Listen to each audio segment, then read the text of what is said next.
ধরে এই সাধু সঙ্গ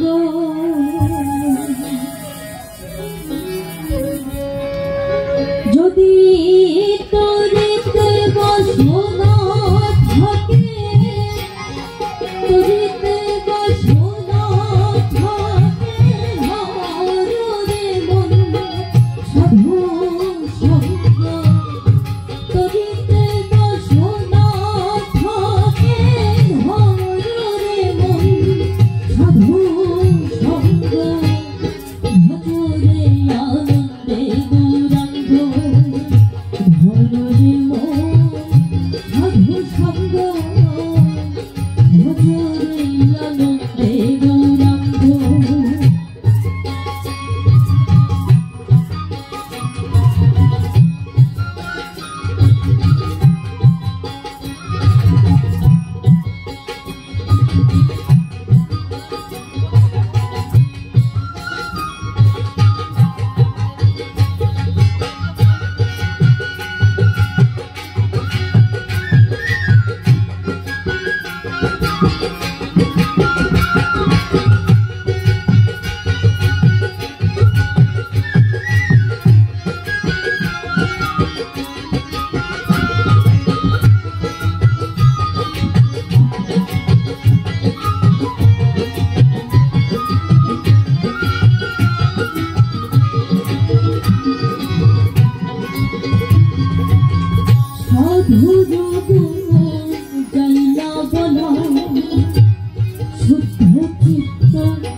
সাধু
ভজরে আনন্দে গৌরাঙ্গ ভজরে সাধু সঙ্গ ভজরে আনন্দে গৌরাঙ্গ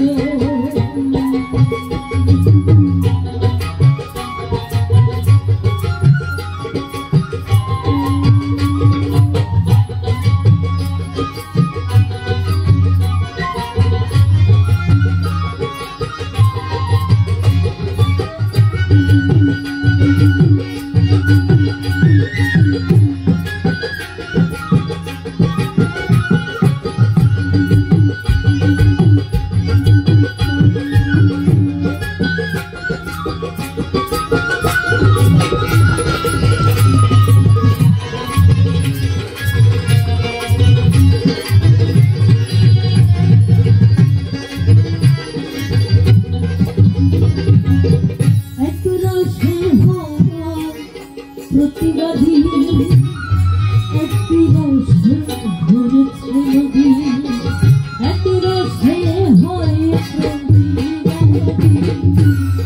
একটি রসে ঘুরেছে নদী একটি রসে নিত্য একটি রসে নিত্য করে রসে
সাধুর সঙ্গ গুণে রং ধরিবে তোমার পূর্ব স্বভাব দূরে যাবে সাধু সঙ্গ গুণে রং ধরিবে।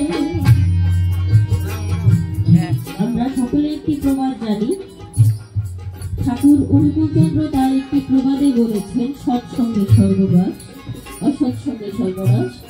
আল্লাহ তাআলা আল কোরআনের মধ্যে সূরা ইয়াসিনের 21 নম্বর আয়াতে বলেছেন, তোমরা তাদেরকেই অনুসরণ করো যারা প্রতিদানে তোমাদের নিকট কোনো কিছু চায় না, বরং যারা সৎ পথ প্রাপ্ত। তাহলে আল্লাহ তাআলা বলেছেন তোমরা তাদেরকেই অনুসরণ করো যারা সৎ পথ প্রাপ্ত। সাইজি বলেছেন সাধুর সঙ্গ গুণে রং ধরিবে তোমার পূর্বের স্বভাব দূরে যাবে, অর্থাৎ আমাদেরকে সৎসঙ্গ করার কথা বলা হয়েছে। তো আমরা সৃষ্টির সেরা জীব মানুষ, কিন্তু মানুষের কর্ম আমাদের দ্বারা আসলে খুব কম হয়। সাইজির একটি বাড়িতে সাইজি বলেছেন ফকির লালন বলে মানব হয়ে মানুষের কর্ম করলে না। তো এত সাধের মানব জন্ম, আমরা যদি এই জন্মে মানুষের কাজ না করতে পারি, পরবর্তীতে না জানি আমার কোন রূপে কিভাবে আসতে হয়। তো অবশ্যই আমরা যদি সাধুর সঙ্গে এসেছি, অসংখ্য সাধুজন গুরুজন আমাদের মধ্যে রয়েছেন, আর সাধুগুরুর চরণ প্রত্যাশা রেখে গাইছি।